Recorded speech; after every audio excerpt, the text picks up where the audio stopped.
অযোধ্যা ধাম junction station ও মহর্ষি বাল্মীকির নামাঙ্কিত আন্তর্জাতিক বিমানবন্দর। দেখুন, বিষয়টা যে রাম ভারতবর্ষের সর্বস্তরের মানুষের কাছে দেবতা সমান। রামকে আমরা তো আজ থেকে চিনি না, রামকে আমরা যুগ যুগ ধরে চিনি, জানি, আমাদের এটা আস্থার ব্যাপার। কেউ মৃত্যু হলে তাকেও রাম নাম সত্য হয় বলে তার মৃত্যু হয়। মহাত্মা গান্ধীকে হে রাম বলে শহীদও হতে হয়।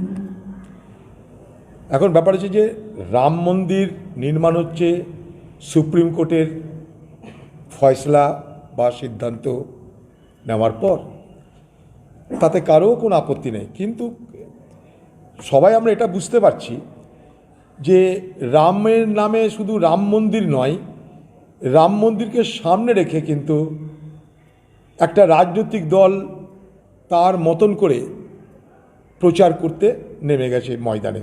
এটা কিন্তু আমরা সবাই দেখতে পাচ্ছি। রাম মন্দির এক জিনিস, আর রাম মন্দিরের নামে রাজনৈতিক প্রচার আরেক জিনিস।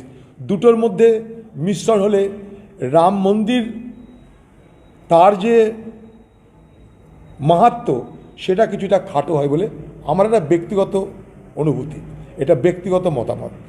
আমরা কোনো ধর্মকে আবার উল্টো না ব্যাখ্যা হয়ে যায়, ভাই তোমাদের টিভি বেলাদের নিয়ে খুব ভয় কোত্থেকে কী ব্যাখ্যা করে দিব। আবার পরিষ্কার কথা, লালকৃষ্ণ আডবাণীও বলেছিলেন রাম হচ্ছে আস্থার বিষয়। আজ থেকে নয় রাম মন্দিরের ঘটনা, আস্থার বিষয় এটা। তো সেই আস্থা নিয়ে রাজনীতি করার নিশ্চয়ই বিষয় নয় এটা। বিজেপি